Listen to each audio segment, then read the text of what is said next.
नाम सैदा गायकवाड, वंचित बहुजन आघाडीचा माजी जिल्हा प्रवक्ता धाराशिव। लोहारा तालुका येथील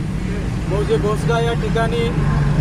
शासनाचं साठवण तलाव आहे। त्या तलावामध्ये सोलापूर हैदराबाद हायवेचं नॅशनल नंबर 65 हायवेचं काम चालू आहे आणि त्या ठिकाणी संबंधित कंपनी आणि त्या ठिकाणचे तलाठी, मंडळाधिकारी आणि तहसीलदार यांच्या संगनमतानं बेकायदेशीरपणे शासनाचा कर न भरता, टॅक्स न भरता बेकायदेशीररित्या त्या ठिकाणचं जवळपास 1.5 ते 2 महिन्यापासून मुरुम उत्खनन काढलं जात आहे। त्या संदर्भात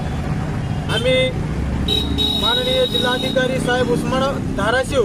यांना दिनांक 12/12/2023 रोजी सदरील प्रकरणी गांभीर्याने लक्ष घालून संबंधित अधिकारी, कर्मचारी व त्या ठिकाणचे कंपनीचे जे चालू असलेले टिप्पर, मशिनरी यांना आपण ताब्यात घेऊन कायदेशीर कारवाई करण्यात यावी अशा पद्धतीचं आम्ही निवेदन दिलं। तेव्हा त्या संदर्भात कसल्याही प्रकारची कारवाई झालेली नाही आणि म्हणून सन्माननीय कलेक्टर साहेबांना आम्ही भेटून त्यांना आम्ही वेळ दिला आणि सन्माननीय कलेक्टर साहेबांनी लोहारा तहसीलदार माननीय कुलकर्णी साहेब यांना आमच्या समोर फोनद्वारे, दूरध्वनीद्वारे त्यांना आदेश दिले की संबंधित दोषी कर्मचारी व त्या संबंधित कंपनीवर आपण कायदेशीर कारवाई दंडात्मक करावी अशा पद्धतीचे आदेश देऊन देखील अद्यापपर्यंत संबंधित तहसीलदार यांनी कसल्या प्रकारची कारवाई केल्याचं आम्हाला